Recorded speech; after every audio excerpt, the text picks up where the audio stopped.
Hi hello friends, good evening all of you. MRL study studio ಚಾನಲ್ಗೆ ತಮಗೆಲ್ಲರಿಗೂ ಸ್ವಾಗತಿಸುತ್ತಾ ಇವತ್ತಿನ ತರಗತಿಯಲ್ಲಿ ನಾನು ದೈಹಿಕ ಶಿಕ್ಷಕರ ಒಂದು ಪಠ್ಯಕ್ರಮಕ್ಕೆ ಸಂಬಂಧಪಟ್ಟಂತಹ ಅನಾಟಮಿಯಲ್ಲಿ ಬರುವಂತಹ ನಿಲುವು ಈ ಒಂದು ವಿಷಯದ ಕುರಿತು ಇವತ್ತಿನ ತರಗತಿಯನ್ನು ಮಾಡ್ತಾಯಿದ್ದೀನಿ. ಈ ಹಿಂದೆ ನಾನು ಅನಾಟಮಿಯಲ್ಲಿ ಬರುವಂತಹ ಜೀವಶಾಸ್ತ್ರ, ಅಂಗಾಂಶ, ಅಸ್ಥಿ ಸಂಸ್ಥೆ ಈ 3 ಟಾಪಿಕ್ ಮೇಲೆ ತರಗತಿಗಳನ್ನು ಮಾಡಿದ್ದೀನಿ. ಇದು 4ನೇ ಟಾಪಿಕ್ಕು ನಿಲುವು. ಯಾರೆಲ್ಲ ನಮ್ಮ ಚಾನಲ್ನ ಸಬ್ಸ್ಕ್ರೈಬ್ ಮಾಡಿಕೊಂಡು ಈ ವಿಡಿಯೋಗಳನ್ನು ವೀಕ್ಷಿಸಿ, ಹಾಗೆ ನಿಮ್ಮ ಒಂದು ಅಧ್ಯಯನಕ್ಕೆ ಸೂಕ್ತವಾದಂತಹ ತಯಾರಿಯನ್ನು ನಡೆಸಿ ಅಂತ ಹೇಳ್ತಾ ಇವತ್ತಿನ ತರಗತಿಯನ್ನು ಪ್ರಾರಂಭಿಸ್ತಾ ಇದ್ದೀನಿ. ಈ ನಾವು ನಿಲುವಿನಲ್ಲಿ ಏನೇನು ಅಂಶಗಳು ಗಮನಿಸಬೇಕು ಅಂತಂದರೆ, ಆದರ್ಶ ನಿಲುವಿಗೆ ಮುಖ್ಯವಾಗಿ ಕೆಲಸ ಮಾಡುವಂಥ ಸ್ನಾಯುಗಳು ಎಂದರೆ ಏನು, ಅಂದರೆ ಆದರ್ಶ ನಿಲುವಿಗೆ ಮುಖ್ಯವಾಗಿ ಕೆಲಸ ಮಾಡುವ ಸ್ನಾಯುಗಳೆಂದರೆ ಅವು ಯಾವ್ಯಾವು ಅಂತಂದರೆ ಇರೆಕ್ಟರ್, ಸ್ಟೈನಿ, ಟ್ರ್ಯಾಪಿಜಿಯಮ್, ಲ್ಯಾಟಿಸಿಮಸ್, ಸ್ಪಿನಿಯಸ್ ಕ್ಯಾಪಿಟಿಸ್ ಇದು ಸೇರಿಸಿ ಬಂದೆ. ಇದು ಮೀನು ಗಂಟದ ಸ್ನಾಯುಗಳು, ತೊಡೆಯ ಸ್ನಾಯುಗಳು ಇವೆಲ್ಲ ಏನು ಮಾಡ್ತೀವಿ, ಆದರ್ಶ ನಿಲುವಿಗೆ ಮುಖ್ಯವಾಗಿ ಪಾತ್ರವನ್ನು ವಹಿಸ್ತವೆ. ಜಗಣವು ಶರೀರದ ಮೇಲಿನ ಭಾರವನ್ನು ಹೊರ್ತೈತೆ. ಶರೀರದ ಇಡೀ ಭಾರವನ್ನು ಯಾವುದು ಹೊರ್ತಂದರೆ ಇದು ಜಗಣ ಹೋಲ್ತೈತೆ. ಶರೀರದ ಒಳ್ಳೆಯ ನಿಲುವಿನಲ್ಲಿ ಹೊಟ್ಟೆಯ ರೆಕ್ಟಸ್, ಅಬ್ಲಿಕ್, ಟ್ರಾನ್ಸ್ವರ್ಸಲಿಸ್ ಸ್ನಾಯುಗಳು ಏನು ಮಾಡ್ತವೆ, ಕಾರ್ಯ ಮಾಡ್ತವೆ. ಹೊಟ್ಟೆಯ ಈ ಸ್ನಾಯುಗಳು ದುರ್ಬಲವಾದರೆ ವಿಸಿರೋಪೋಸಿಸ್ ಮತ್ತು ಹಾರ್ನಿಯಾ ಎಂಬ ದೋಷಗಳು ಉಂಟಾಗ್ತವೆ. ನೋಡ್ರಿ, ಏನಾಗ್ತದೆ, ಹೊಟ್ಟೆಯ ಈ ಸ್ನಾಯುಗಳು ಏನಾದರೂ ದುರ್ಬಲಗೊಂಡ್ರೆ, ಯಾವುದು ಸ್ನಾಯುಗಳು, ಅಬ್ಲಿಕ್ ಮತ್ತು ಟ್ರಾನ್ಸ್ವರ್ಸಲಿಸ್ ಸ್ನಾಯುಗಳು ಏನಾದರೂ ದುರ್ಬಲಗೊಂಡ್ರೆ ವಿಸಿರೋಪೋಸಿಸ್ ಮತ್ತು ಹಾರ್ನಿಯಾ ಎಂಬ ದೋಷಗಳೇನಾಗ್ತವೆ, ಉಂಟಾಗ್ತವೆ. ಒಳ್ಳೆಯ ನಿಲುವಿನಿಂದ ಸ್ನಾಯು, ಜ್ಞಾನತಂತು, ಶ್ವಾಸನದ ದಣಿವುಗಳೇನಾಗ್ತವೆ, ವೇಗ ಬರೋದಿಲ್ಲ. ಒಳ್ಳೆಯ ನಿಲುವು ಹೊಂದಿದ್ದೀವಿ ನಾವು ಅಂತಂದರೆ ಅಲ್ಲಿ ಯಾವುದೇ ಒಂದು ಸ್ನಾಯು, ಜ್ಞಾನತಂತು, ಶ್ವಾಸನದ ದಣಿವುಗಳು ಏನಾಗಲ್ಲ, ಬರೋದಿಲ್ಲ. ರಿಕೆಟ್ಸ್, ಕ್ಷಯ, ಅದಕ್ಕೆ TB ಅಂತ ಕರಿತೀವಿ. ಪೋಲಿಯೋ ರೋಗಗಳಿಂದ ಕೆಲವು ಸ್ನಾಯುಗಳು ದುರ್ಬಲವಾಗಿ ಒಳ್ಳೆಯ ನಿಲುವು ಏನು ಮಾಡ್ತವೆ, ಕೆಡುತ್ತವೆ. ರಿಕೆಟ್ಸು, ಕ್ಷಯ, ಪೋಲಿಯೋ ಇಂಥ ರೋಗಗಳು ಬಂದು ಏನು ಮಾಡ್ತವೆ, ನಮ್ಮ ಒಳ್ಳೆಯ ನಿಲುವಿಗೆ ಏನು ಮಾಡ್ತವೆ, ತೊಂದರೆಯನ್ನುಂಟು ಮಾಡ್ತವೆ. ನಿಲುವಿನ ದೋಷಗಳು ಮತ್ತು ವಿಷಯ ಒಂದು ಪ್ರಮಾಣದ ಸ್ನಾಯುಗಳ ಬೆಳವಣಿಗೆಯನ್ನು ತಪ್ಪಿಸಲು ಯೋಗ್ಯವಾದಂತಹ ನಾವು ವ್ಯಾಯಾಮಗಳನ್ನು ಏನು ಮಾಡಬೇಕು. ಸಂತೋಷ, ಸಾರ್ಥಕತೆ, ಆತ್ಮವಿಶ್ವಾಸ, ತೃಪ್ತಿ ಈ ಮಾನಸಿಕ ಒಲವುಗಳು ಯೋಗ್ಯ ನಿಲುವಿಗೆ ಏನಾಗಿ ಅವಶ್ಯಕವಾಗಿ ಬೇಕಾಗ್ತವೆ. ಅತಿ ವಿನಯ, ವಿಶ್ವಾಸದಿಲ್ಲದಿರುವಿಕೆ, ಅಂಜಿಕೆ, ನಾಚಿಕೆ, ಮಾನಸಿಕ ಒಲವುಗಳು ನಿಲುವಿಕೆಯಲ್ಲಿ ಏನು ಮಾಡ್ತೀವಿ, ನ್ಯೂನತೆಯನ್ನುಂಟು ಮಾಡ್ತವೆ.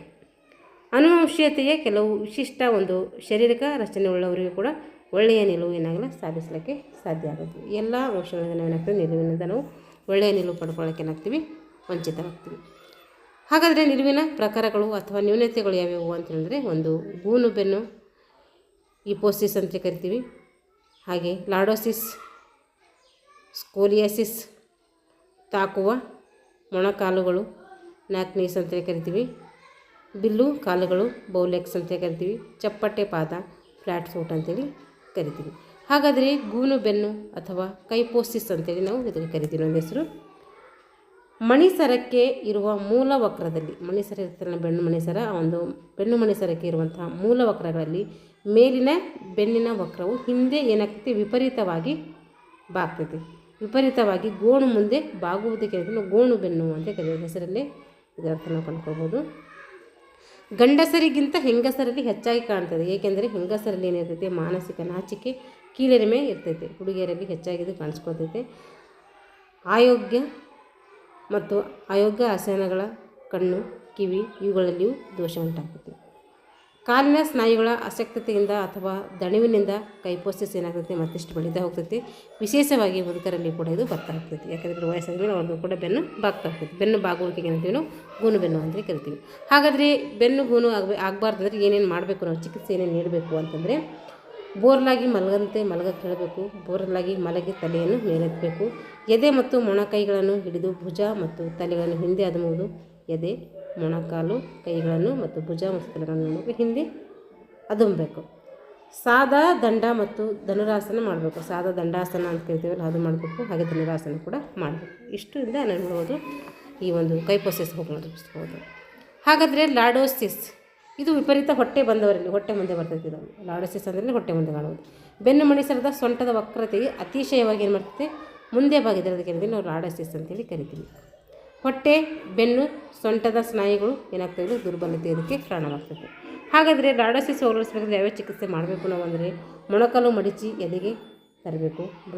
ಮೊಣಕಾಲು ಮಡಿಚ್ಕೊಂಡು ಎದೆಗೆ ನೋಡಬೇಕು ತರಬೇಕು. ಮೊಣಕಾಲಿಗೆ ಮೂಗು ಮುಟ್ಟಿಸಬೇಕು.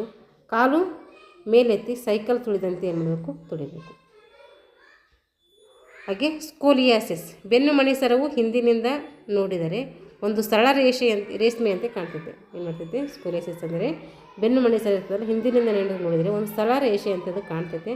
ಕಾರಣಾಂತರಗಳಿಂದ ಏನಾಗಿರ್ತದೆ ಕಾರಣಾಂತರಗಳಿಂದ ಅದು ಎಡ ಅಥವಾ ಬಲಕ್ಕೆ ಏನು ಮಾಡ್ತೀವಿ ವಕ್ರವಾಗಿ ಬಾಗ್ತದೆ. ಅದಕ್ಕೆ ಹೇಳ್ತೀವಿ ಸ್ಕೋಲಿಯಾಸಿಸ್ ಅಂತೇಳಿ ಕರಿತೀವಿ. ವಕ್ರವಾಗಿರ್ತದೆ ಅಂತ ಅರ್ಥ ಇದು. ಹಾಗಲ್ಲ ಕಾರಣ ಏನು ಅಂತಂದರೆ ಒಂದೇ ಕಾಲಿನ ಮೇಲೆ ಭಾರ ಹಾಕಿ ನಾವೇನು ಮಾಡ್ತೀವಿ ನಿಲ್ಲುವಂಥ ರೂಢಿ, ಒಂದು ಕೈ ಬಹಳ ಉಪಯೋಗಿಸುವುದರಿಂದ ಕೂಡ ಏನಾಗ್ತದೆ ಈ ಒಂದು ರೋಗ ಸ್ಕೋಲಿಯಾಸಿಸ್ ಬರ್ತದೆ.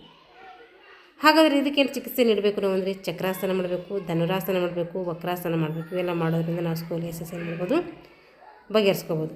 ಸಲಾಕೆಗೆ ಜ್ಯೋತಿ ಬಿದ್ದು ಕೂಡ ಏನು ಮಾಡ್ಬೋದು ಸ್ಕೋಲಿಯಾಸಿಸನ್ನು ಬಗೆಹರಿಸ್ಕೋಬೋದು. ಇಲ್ಲಿ 3 ಬಗ್ಗೆ ಡೀಟೇಲ್ಸಾಗಿ ಕೊಟ್ಟಿದ್ದಾರೆ. ಇನ್ನು ನ್ಯಾಕ್ನಿದು ಫ್ಲ್ಯಾಟ್ ಫೋಟು ಇಲ್ಲದ್ರ ಬಗ್ಗೆ ಕೊಟ್ಟಿಲ್ಲ. ನಾನು ಹೇಳ್ತೀನಿ ನೋಡಿರಿ. ತಾಕುವ ನೀ ಅಂದರೆ ನಾವು ನಡೆಯೋ ಟೈಮ್ನಾಗ ಏನು ಮಾಡ್ತೀವಿ ಎರಡು ಮೊಣಕಾಲ್ಕೊಂಡು ನಮಗೆ ಒಂದಕ್ಕೊಂದು ತಾಕ್ತೀವಿ. ಅದಕ್ಕೆ ನ್ಯಾಕ್ನಿ ಅಂತ ಕರಿತೀವಿ. ಬಿಲ್ಲು ಕಾಲುಗಳು ಬೌಲೆಕ್ಸ್ ಅಂತ ಕರಿತೀವಿ. ಕಾಲುಗಳು ಹೆಂಗಿರ್ತವೆ ಅಂದರೆ ಈ ರೀತಿ ಇರ್ತವೆ. ಈ ರೀತಿ ನಮ್ಮ ಮೊಣಕಾಲುಗಳು ಈ ಥರ ಒಳಗೊಂದಂಗೆ ಕಾಣ್ತೇವೆ. ತಿಂದು ಬೌಲೆಕ್ಸ್ ಇರ್ತೀವಿ. ಚಪ್ಪಟ್ಟೆ ಪಾದ ಅಂದರೆ ನಮ್ಮ ಪಾದ ಏನು ಮಾಡ್ತೇವೆ ನಮ್ಮ ನೆಲಕ್ಕೆ ಹಚ್ಚಿದಾಗ ಈ ರೀತಿ ಅಂದರೆ ಫ್ಲ್ಯಾಟಾಗಿ ಕಾಣ್ತೈತೆ. ನಮ್ಮ ಕಾಲು ಹೆಂಗಿರಬೇಕು ನಾವು ಕಾಲು ಪಾದ ಉರಿದಾಗ ಈ ರೀತಿ ಮಧ್ಯದಲ್ಲಿ ಗ್ಯಾಪ್ ಇರಬೇಕು. ಆದರೆ ಈ ಫ್ಲ್ಯಾಟ್ ಫುಟಲ್ಲಿ ಮಧ್ಯದಲ್ಲಿ ಗ್ಯಾಪ್ ಇರೋದಿಲ್ಲ. ಈ ಒಂದು ದೋಷಗಳು ಕರಿತೀವಿ ಫ್ಲ್ಯಾಟ್ ಫುಟ್ ಅಂತೇಳಿ ಕರಿತೀವಿ. ಇವಿನದು ನಿಲುವಿನ ಒಂದು ದೋಷಗಳದು. ಮುಂದಿನ ತರಗತಿಯಲ್ಲಿ ಮಾಡೋಣ ಸಂದುಗಳ ಬಗ್ಗೆ ಸಂಕ್ಷಿಪ್ತವಾಗಿ ತಿಳ್ಕೊಳ್ಳೋಣ. ಯಾರೆಲ್ಲ ದೈಹಿಕ ಶಿಕ್ಷಣ ಶಿಕ್ಷಕರು ಒಂದೇ ಜನರಿಗೆ ಪೂರ್ವ ಸಿದ್ಧತೆ ಮಾಡ್ಕೊಳ್ತಿದ್ದಾರೆ ಅವರು ಈ ತರಗತಿಯನ್ನು ಬಳಸ್ಕೊಳ್ಳಿ ಅಂತ ಹೇಳ್ತಾ ಇಲ್ಲಿಗೆ ತರಗತಿಯನ್ನು ಮುಗಿಸ್ತಾ ಇದ್ದೀನಿ. ಎಲ್ಲರಿಗೂ ಧನ್ಯವಾದಗಳು.